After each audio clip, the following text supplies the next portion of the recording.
यहाँ एउटा good morning हजुर।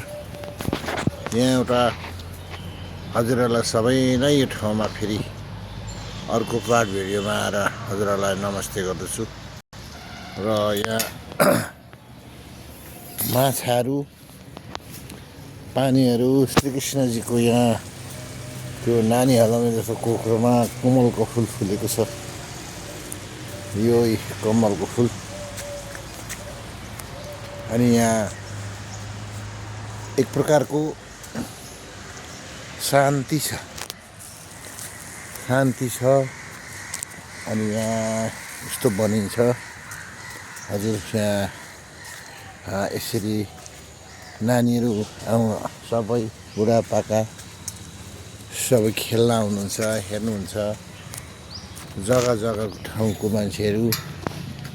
अनि यहाँ एउटा बसेर यहाँ खिचडी बाँडिन्छ फेरि। अब यो चौकीमा यसरी हेरेर यहाँबाट चाहिँ खिचडी बाँडिन्छ, सधैँ खिचडी। यहाँ श्रीकृष्णको नाक यस्तो छ अनि यो ठाउँमा खिचडी बाँडिन्छ। अरूले पनि खिचडी दिने इच्छा भए उहाँले पैसा दिनुहुन्छ र सबैको लागि। अथवा उहाँ माले धेरै एउटा कमिटी बनाएर एउटा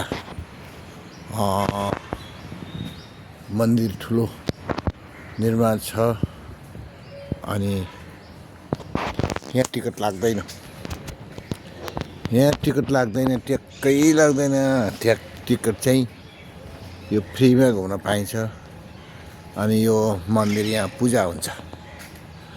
अब भरेदेखि चाहिँ झन्डै 7 बजीदेखि चाहिँ बेलुका 8-9 बजीसम्म पूजा हुन्छ।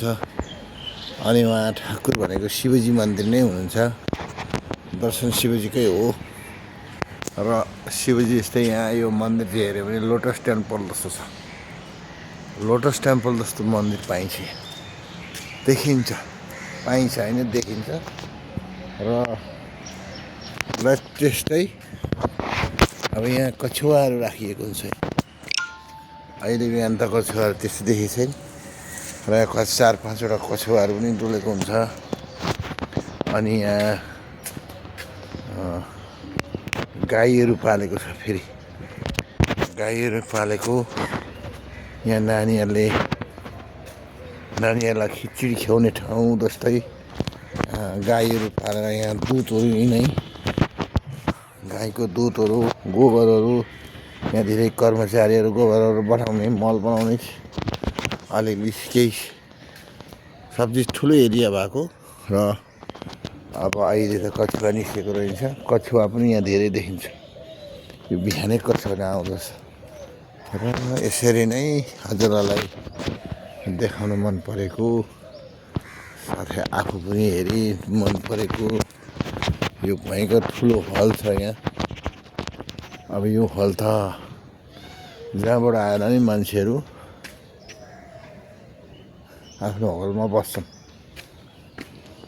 यहाँ यसरी मजाको छ बस्ने ठाउँ, एउटा प्रोग्राम गर्ने ठाउँ छ। हेर्नुहोस् भक्क ठुलो हल छ। अब यहाँ पूजापाठको आफ्नो ठाउँमा छ। अनि यहाँ अब एउटा प्रोग्राम गर्ने, यहाँ धर्मशाल कसैको नाममा धर्मशाल हो। अब यसरी बनाइदिएको छ। कसैको आत्मा खुसी हुन्छ यहाँ आएर, मान्छे खुसी हुन्छ, दुखी मान्छे पनि खुसी हुन्छ।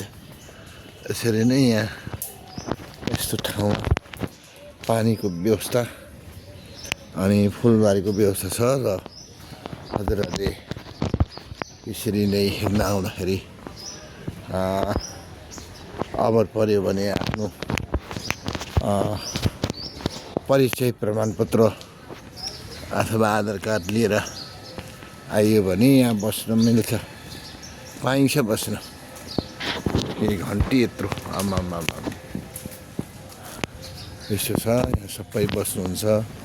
पर पाहुनाहरू गेस्टहरू हुनुहुन्छ र उहाँहरू नि हुन्छ। यहाँ हस्पिटल साइडको आँखाहरू उपचार, चस्माहरू कतिवटा त कम्ती दाममा पाइने डाक्टर त्यसै देखाइने ठाउँ हो यो र यो यस्तो मान्छेले धर्म गर्नु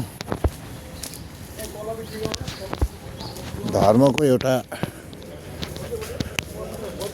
धेरै धर्मलाई गर्न टाढा चाहिनु पर्दैन हाम्रो इन्डियामै छ इन्डिया त धार्मिक देश हो र हिन्दू धर्मलाई घोषित भइसकेको ठाउँ र